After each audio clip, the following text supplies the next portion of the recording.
It is the nature of sales. Yeah. I went to Mary Kay and I called up Mary Kay and I said, Mary Kay, tell me how you motivate people. And she said, well, 15% of the people you don't have any problem motivating. And 70% of the people you try to give them motivational tools that will make them operate like the top 15%.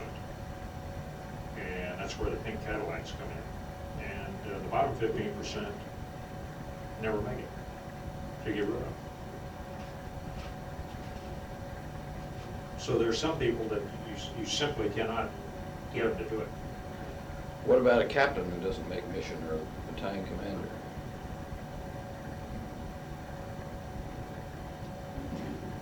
I can't tell you exactly how many reliefs we had in there, but the number was not exorbitant. Is it, We'd have a guy go in and sit down with him, and sit down long enough to try to get him straight.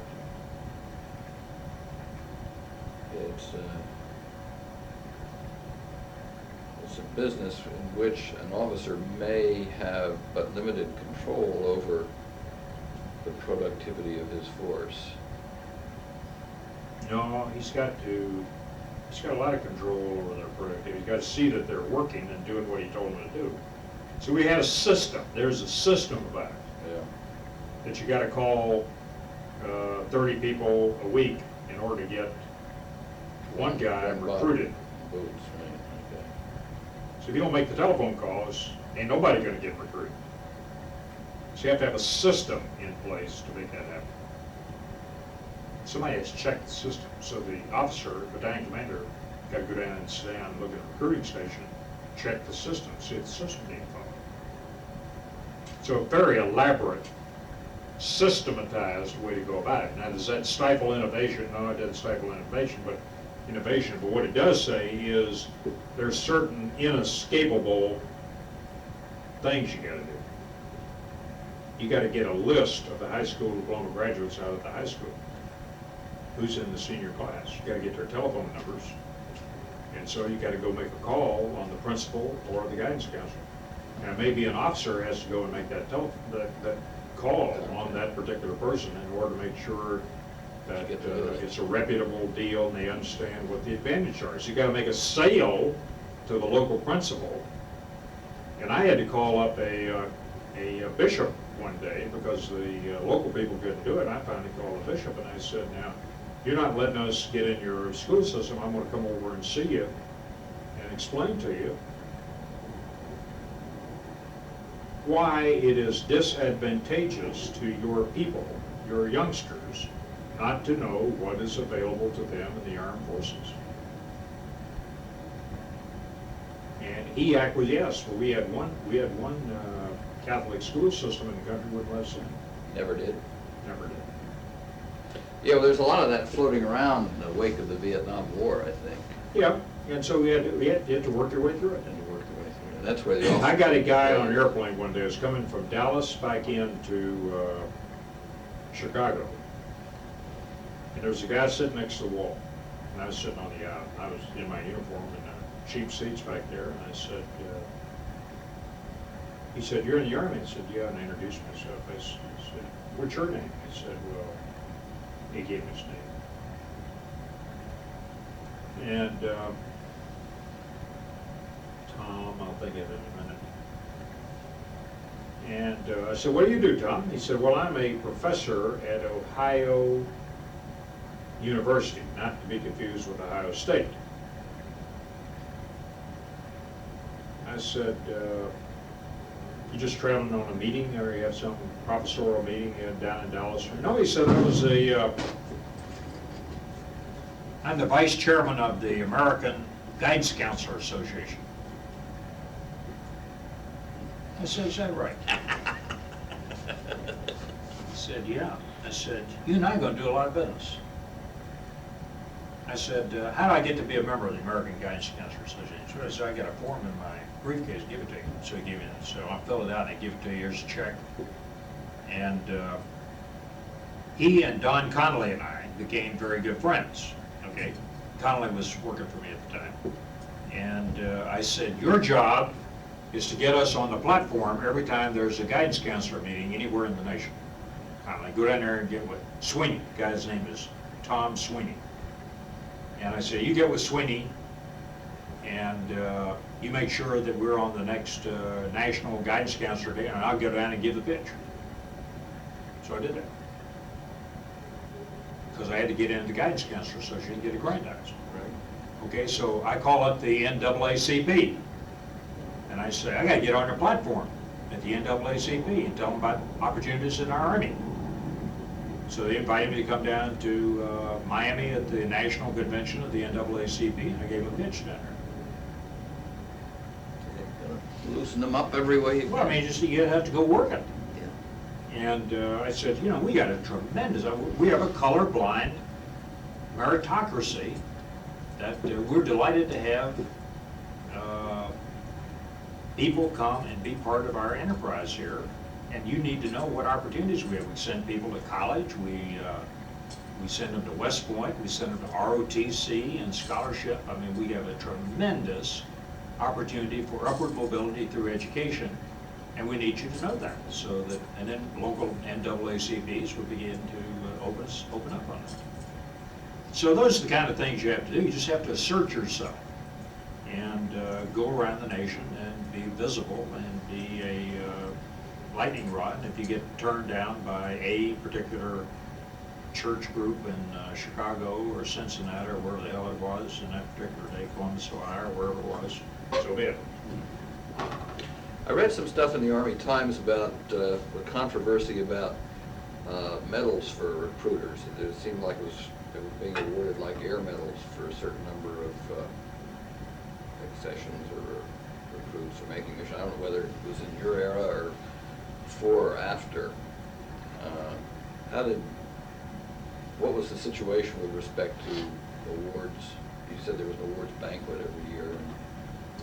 Awards banquet every year, we had a separate set of recruiter awards, okay? And the recruiter award, there was a recruiter badge, and then the way in which the badge was constructed, if you made your mission, specifically the mission that you were given, for 6 months running, you got first a gold, you got first a silver star. Put on the badge? On the bottom of the badge. There was a little tab at the bottom of the badge. You got a silver star.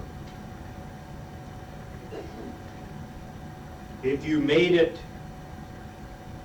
you made your mission 18 months running, precisely as told to make it, you got 3 of those stars, which turned your badge gold. So you would then see some silver badge recruiters with some stars. You'd see some gold badge recruiters, and then if you got 3 gold badge recruiters,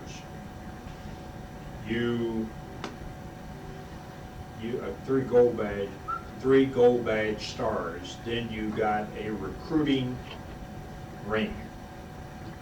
Okay? That meant that you had 6 consecutive 6-month periods. That's 3 years running. You made your precise measure. Everybody can't do that. Okay? So if you missed a 6-month period, you didn't start all the way over again, but that meant you had to add another 6-month period before you could get your next gold star. You follow me? So there was a reward system like that built up. Was that there when you came, or was that one? Well, it was there, but we refined it about that. And we put longevity in it, sort of like a parachute badge. You know, you can't get your senior badge unless you've had 2 years service. You can't get your master badge without 3 years service. Then you have to have so many night jumps and so many thises and that. So, I mean, have you ever heard that before? I mean, so there is a system like this in the Army. Right, oh, sure. For badging, okay? Right. So we had that kind of system for recruiters. Now, did recruiters also get Army Commendation Medals, Army Achievement Medals, Army Meritorious Medals. Yeah, they got that. Now, did every recruiter get that? No. But we had an internal reward system, and then we had, you could get an achievement measure. If you did something spectacular, you got an achievement measure, just like you would in the unit, some unit. So I don't think it was abused. Yeah, there was some sort of controversy, but I think it was not while you were there. I'm a liberal medal guy. I was as a staff officer in the Pentagon. I was as a battalion commander. I was as a battalion commander. I believe that a bit of ribbon on your chest will make you more likely to stay with us than not. How about when you were a Sink? I was liberal. Were you the one who set the policy then? Yeah. For Pentagon? I'm liberal. I'm a liberal. You get in a combat situation where you're allowed to get yourself killed. I'm liberal with awards. If you do the job, then you've got to do something. I'm liberal about that. I mean, after all, you risk your life. Yeah, I agree with you 100%. I mean, there are people that don't want to give it out and say, look, I got mine, but you can't have it. Right. Now, I didn't get I got a Legion of Merit, and I got 2 Bronze Stars, I got a bunch of air medals out of that. I didn't get a DSC, and I didn't get a Silver Star, and, a bunch of shit, but I am a liberal medal giver. Well, I think that's a fine thing. And I instituted, when I got to be the Desperer, I instituted a set of civilian awards that mirror the Army military awards. You know why I did that? Because we only have 400,000 civilians, and some of them serve a lifetime in the Army and get out, and nobody ever hangs a single gong on them for doing anything. But yet they give you 30 years of their time, and what do? They get a little pin up here. They get a little certificate that says 35 years service. One of the best things we ever did in the Army staff, and John Wickham did it, is he gave a miniature staff badge. You know, the Liver patch. Army liver patch? Yeah. And if you had been on the Army staff for X number of years as a civilian, you got to wear one of those in your lapel. Big, big, big morale booster. Oh, I bet it was. So I've been here doing the same kind of bullshit that the staff officers have been doing, but nobody cares. Now suddenly somebody cares. Well, I mean, that perked up the civilians just like that. So I'm a liberal award giver. Were you the one that cooked up the achievement medal? Created it? I don't know when that. That seems to be sort of recent. I didn't know when exactly it came in. I guess it was before your time. I don't know. Okay, well, that's a good day's work. Okay, I'll go and let my dogs out since they've been cooped up now. Now, let me talk to you a little bit here now, okay? Okay. I have come to the conclusion that I am anti a biography, okay? And so if you want to continue the process, I'm happy to do it on the grounds that you want to investigate the Army personnel system or whatever it is. And I'll tell you very frankly why I don't want to get into the biography game.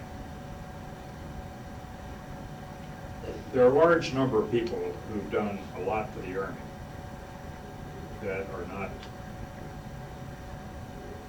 biographatized, if you coin a phrase, who have been my mentors. Rosen is one, distinguished officer. Vesey is one. Bernie Rogers is one. Depew, Gorman. Those guys, I'm not fit to carry their shoeless in many things that I've done. I've been their lieutenant. I've been their good first lieutenant in many of those things that they've done. So I feel very uncomfortable in a biographic session. So if you want to proceed down the pike and we want to continue to march on trying to improve the Army's personnel system, or some major issues associated with all that, I'm happy to continue the process. Biography, not interested. Well, let's continue the process and see where it leads. Let me tell you about a conversation I had since I last saw you. I was talking to a guy named Jim Sutton, who's in the business of getting things published in the military field, and he used to work for Brassey's, and now he works for Brassey's and several other publishers. He's a consultant to them.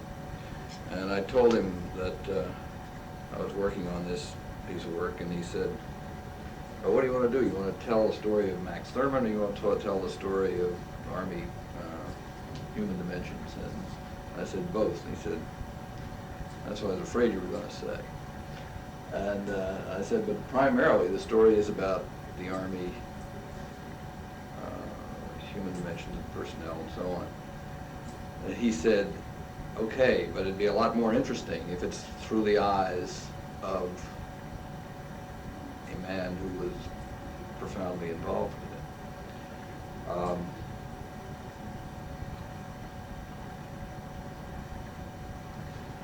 He said that it would be difficult to publish as just Army personnel system, a history.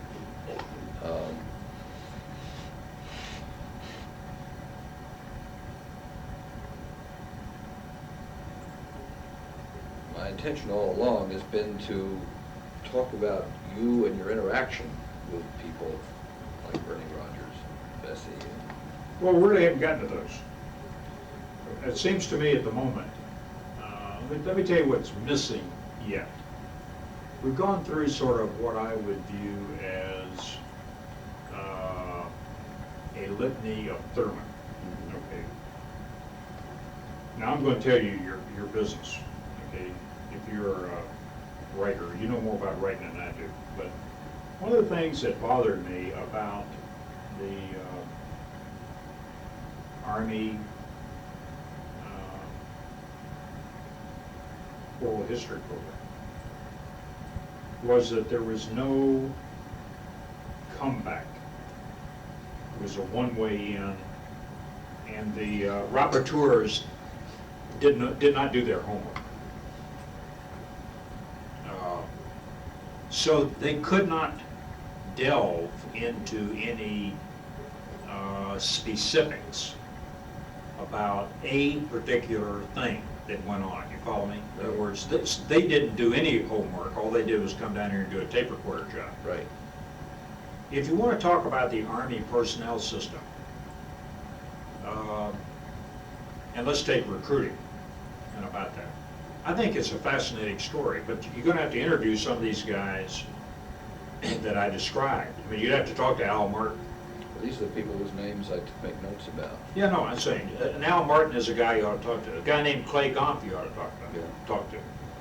You ought to talk to Bob Phillips, who was the director of recruiting operations for me. I gave you the names of two guys who were at the bottom of the pile, Zaldo, and Zaldo's down here in Norfolk, Virginia, and comes up here frequently, and Tom Newell lives out here in Leesburg, so he's close by. Phillips happens to be down at Texas Tech, but you might do an over-the-telephone kind of interview with him, but or he travels up here in the East Coast frequently. But you'd have to get a different cut at it as they saw it. You follow me? Right. Absolutely. Another guy is a guy named Fagan. I haven't mentioned Fagan here much, but Fagan has terrific records about what we did, because he was in almost every meeting of substance. And he has them in, he's got 50 book boxes. We took notes. Of stuff, starting in the recruiting days, going into the Despur days, in the Vice days, and even in Panama and Trade-Up. I mean, so he was a guy who I asked to come and give me advice, because I treasured his advice. And he did work for me at West Point. And he's got an inexhaustible till of information about But you see, the thing it would seem to me that if you want to talk about the recruiting story for, let's say, 2 chapters in the book, or 3 chapters in the book, about how does this thing go, then you need to get the Harvard case study on. There is a Harvard case study on. Right. And then it seems to me that after that particular research is done, you talk to those particular people, there must be 20 questions that get coughed up about that you come back and ask me, well, okay, here are 20 questions about things that you didn't cover because you forgot about them, or they didn't come up in your memory Or they bank. disagree with you, perhaps. Huh? Or maybe they disagree with you. Or they may disagree, that's right, exactly right. That's. It seems to me that if you want to take a cut at it as saying the Army personnel system, the changes in the Army personnel system, which I think were substantial, and I think I contributed a great deal to that. I think that's quite different from a biography, but I do think it's an interesting story because it does represent a major shift Yeah. in the fortunes of the Army. But I mean, whether or not I had a good time as some goddamn lieutenant in the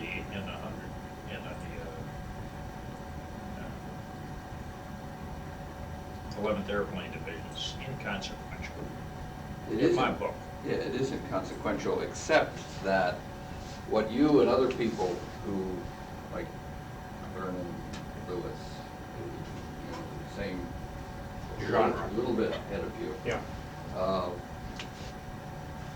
What's your all's collective experience of the Army in the 50s and 60s?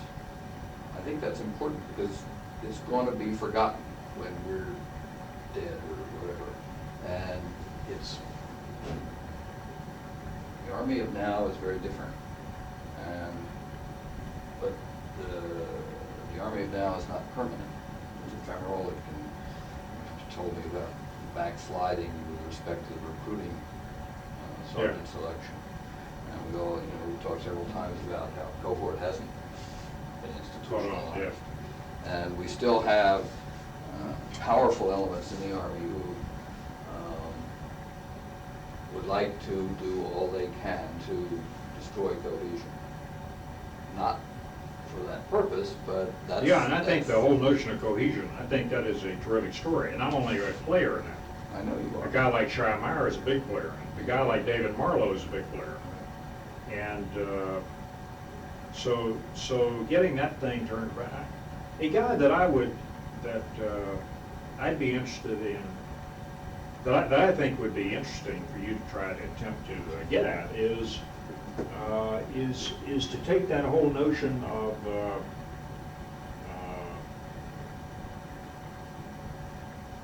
infusion and try and ask Westmoreland, or see what Westmoreland's got to say if he did an oral history, see if there's anything in there about it. Because he's going to be gone, I mean, he's getting up there. He must be closing in on 80 years old now, so. But he comes to Washington during these 4 bagger conferences, in terms so you can sit down and talk to him about Yeah, I wanted his to... recollections on that. But if it's pointed that way, then it's not a biography of me, which I'm very uncomfortable with. Just not. Well, I respect that discomfort, and I want to make accommodations so that it sits right with you. If it's impossible, why, I don't have to back away from it. Totally. But this guy's son, whose opinion I respect, said that he thought it should be through the eyes of a person. And unfortunately, you've had your hand in more parts of it than anybody else, so other people... Yeah, but as long as it's not my biography, it's all right. It doesn't get into... See, I look at a biography as saying, well, I'm not interested in getting in the trap of personal aggrandizement. That is what I'm not interested in. And I look at being asked to go out and do a job in the recruiting service. I think it should be reported, and I've written a very good report. that is in the second edition of this, the 20-year edition of that, and I'll give it to you. The way I wrote that is the I word never appears. You used a lot of passive voice then. Well, indeed, this and this was done, that was done. This Okay, was that's done. all passive voice. And I just,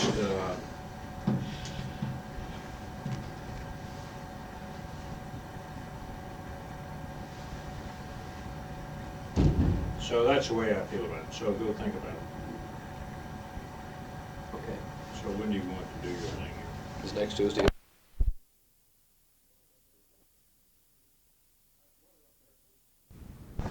How's the weather up there? Oh, it's beautiful. Just like here. All the snow gone? No, it hasn't melted away yet. It's pretty well stayed Roads are clear, though? Roads are mostly clear. It's not nearly as hairy as it was last week. Good.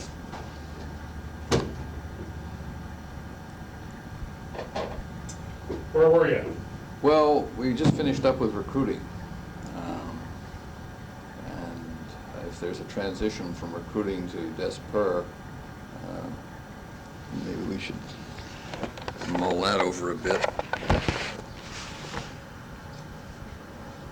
You need to leave me a fax number before you depart today. You got a fax for your house? No, I don't.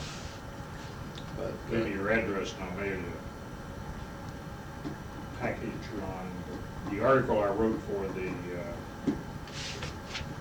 20th anniversary of the All-Volunteer Force, which summarizes 11 initiatives that went on in trying to bring the force out of the doldrums it was.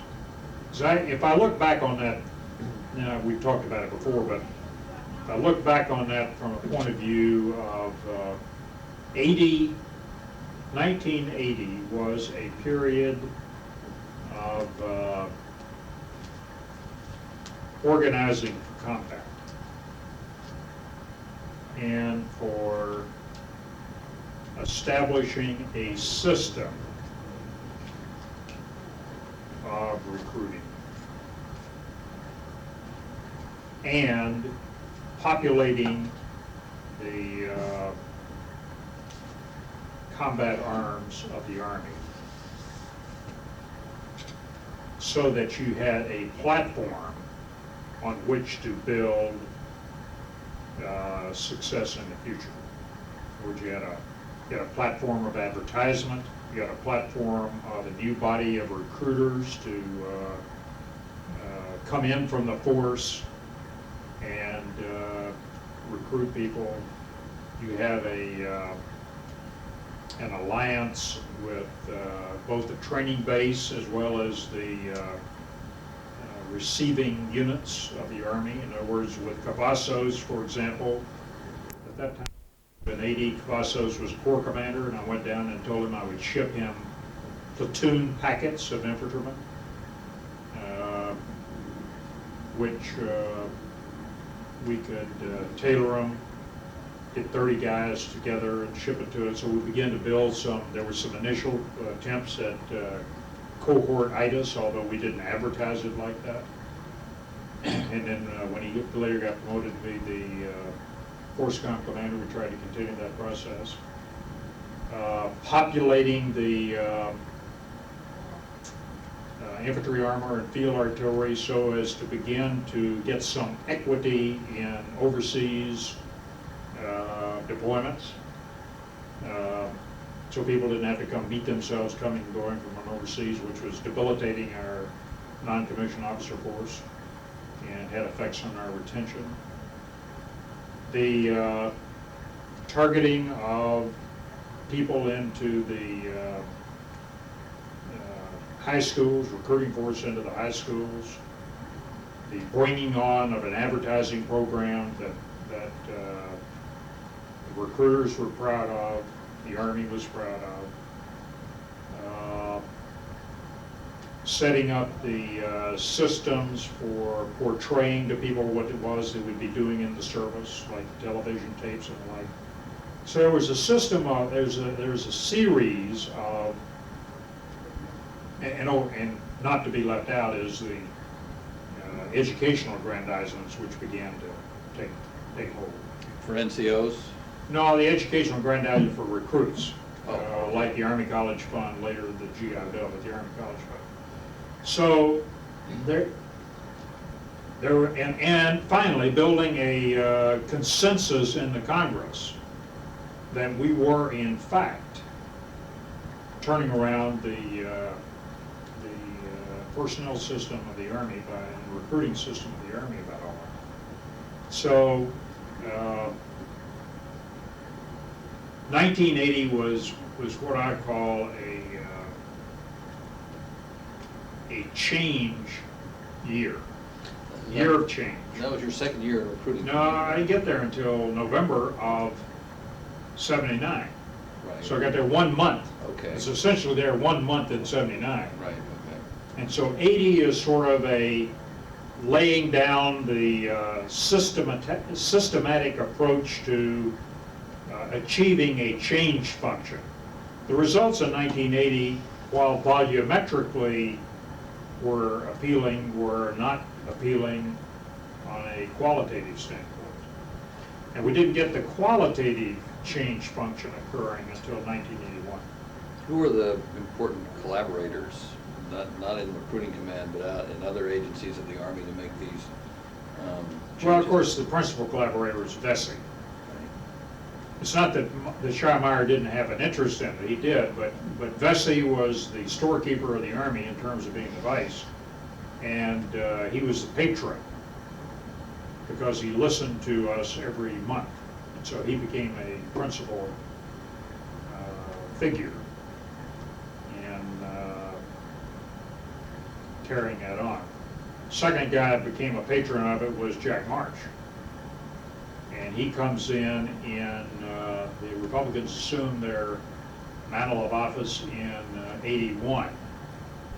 And he gets there like in February or March of '81 as Secretary of the Army, and he immediately gloms on to the recruiting business as part of his interest functions. Clay Goff as the guy in the Secretariat that kept the fires burning brightly. Al Martin at OSD was very much interested in that, as was Richard Danzig, who's now was in the Assistant Secretary of Defense for Manpower and Reserve Affairs, and he is now the Undersecretary of the Navy, currently serving. He replaced Perry, did he? He worked for a guy named Peary. Perry. P-I-R-I-E. And then in the Congress, in the House, a fellow named Kim Winka, who would later be in the Reagan administration, or in the Bush administration, Assistant Secretary of the Army for Manpower and Reserve Affairs. He was the major domo at the House Armed Services Committee, was very helpful about that. Sam Nunn and John Warner were very supportive of matters pertaining to the all-volunteer Army. Turned it about. They made a big pay raise, came along in the 1980 pay raise scheme. Tried to counterbalance the fact that we were out of step with the civilian workplace. Was General Yerkes desperate? Yeah, Bob was the go-between. He never interfered with anything we had to take to the Vice Chief of Staff of the Army. So I'd say Bob played a role in carrying freight to OSD, yeah, sure, that's true. Civilian aides to the Secretary of the Army, we used to keep them very much informed, and so they became high supporters of the volunteer service, could do things in local hometowns and in states that I couldn't get done. How many were there? About. Of civilian aides? Yes. Well, there is one, nominally, there's one per state, and in very big states there may be two, and then there's some in an emeritus status, and some at an Army level, so I'd tell you the sum total of that's maybe 70. But for example, a guy in, one of the guys I remember very well is a fellow in Minneapolis, or in Milwaukee, who, a guy named French, Bill French. He was able to get me into the state board of education in a way I couldn't have gotten in any other way. So there's one other thing that occurred in 1980 that we got going, which I think is important, is because of our linkage, because of our responsibility to recruit for the reserves. We gave the reserves through a more direct linkage, the reserve hierarchy. We're not talking about the National Guard now, but the reserve hierarchy. A more definitive link between the recruiting service and the heads of the various major subordinate commands of the Army Reserve, so that they had a direct play with the battalion and brigade commanders out in the field. And battalion and brigade commanders had to brief the major commanders of the Army Reserve and enlist their support, make sure we got the recruiters up to strength. And so we try to bond ourselves more firmly with the Guard and Reserve, well, with the Reserve, not necessarily the Guard. So by the spring, let's say January to June of 1981, the recruiting campaign, advertising campaign, has taken off like gangbusters. The vibes are good in the Army. People are feeling good in the Army. Colleague of mine, General Fred Mahaffey, is commanding the 3rd Infantry Division in Europe. And on every sign in Marne land over there, it's the 3rd ID, Marne land, being all it can be. So the thing is getting internalized inside the Army.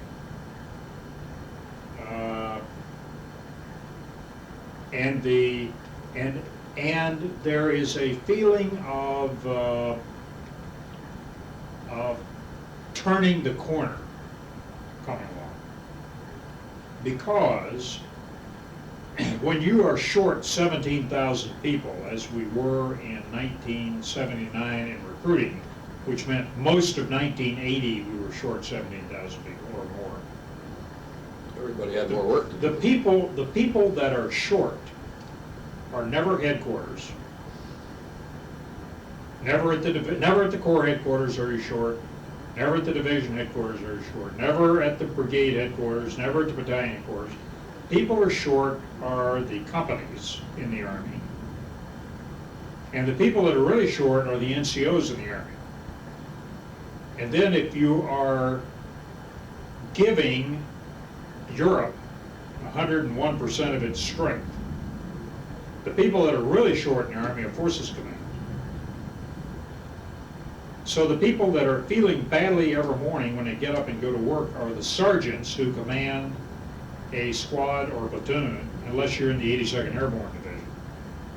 But the guy that commands a Bradley fighting vehicle or a M1 tank or a M60A3 tank and a 113, he looks around, he's got a driver and himself looking after this piece of equipment. And divisions in 1979 and 80 were putting up vehicles on blocks because there were no bullies. So suddenly now, when the volumetrics began to go up,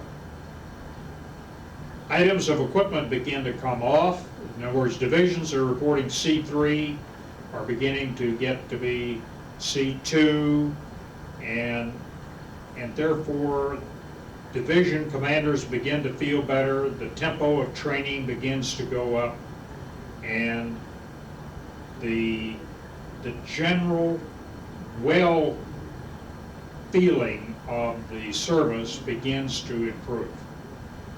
And suddenly, sergeants who had nobody working for them suddenly have somebody working for them, and so they even feel better about themselves, and that begins to feel better when they go and talk to their spouses, and they look ahead, and the word comes out and says, the Army is now recruiting up to strength and all that, and people begin to feel better about themselves, and there is a general renaissance of spirit in my book that begins to take place in 1981, and it's taken a year to get all that cooking. That's an amazing thing to do in a year. Well, everybody wanted to do it, and I look at it as being a good first lieutenant. That is to say, it just happened to be my turn in the barrel to do something for the Army, and we were able to get people harnessed and put them together and go do it. So recruiters are feeling good. They're beginning to get higher quality recruits coming in. We've made a change function. We've introduced the mission box. We've got management by objective. Inside the recruiting force, the adjudication system is at work. They feel like they can beat up on the two-star general commanding. It's not as much flogging. There's more fun to it.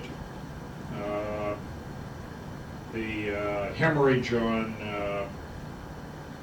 the bad guys who were doing illegal acts in recruiting is gone. That's over with.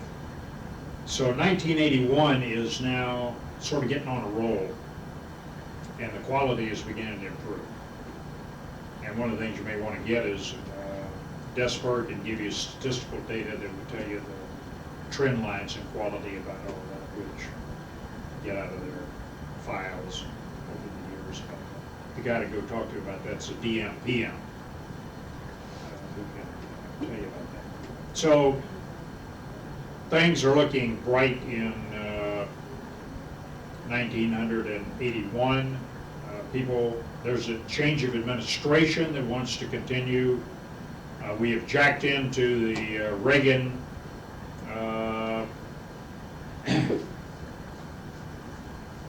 speech making that he wants to get a renewal of the GI Bill, and as you recall, Reagan used to have a military person sitting in the balcony during his State of the Union speeches, and he'd point to some sergeant or lieutenant or whatever it is up in the rafters up there, and everybody'd stand up and cheer. So there was a general upswing that, one, things really were getting better back at the units because more people were there.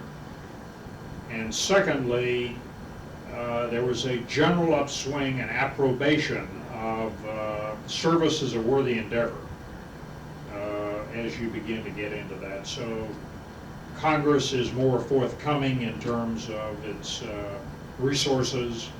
There's no problem with advertising money. There's been an increase in the basic wage structure of the various and sundry ranks, including the private soldier. Money for college funds are now being appropriated, and people are feeling good about it.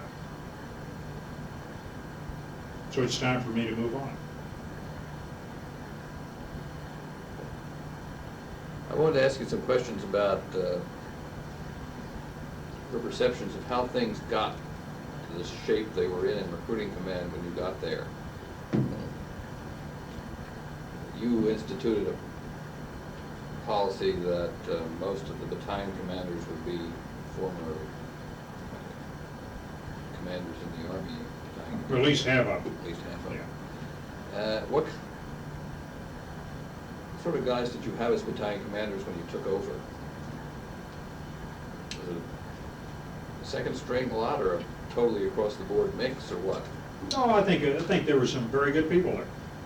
Any of them ever become generals that you recall?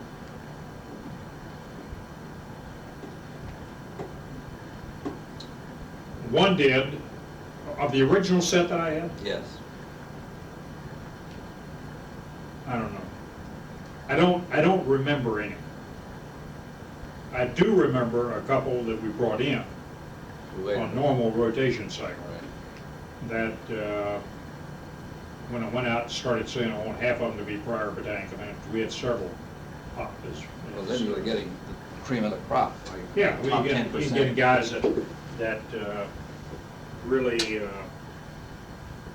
took off. I think the problem. Well, let me give you. There's some really good people that became the commanders of the recruiting organization.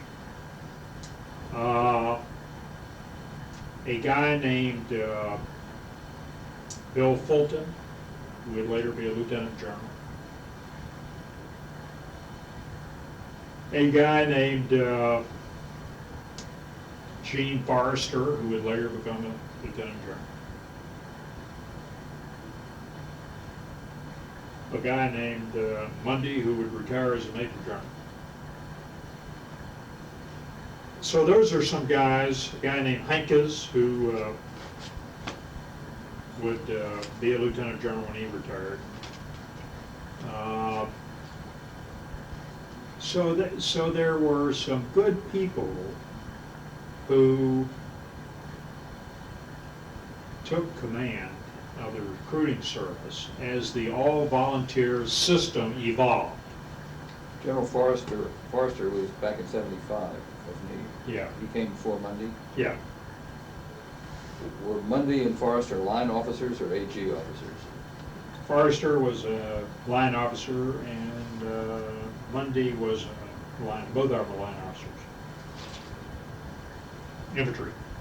Did Ono become commander of recruiting command? Yeah. Okay, so he was unusual. He's the first AG commander of that. They've had two of them. He's one.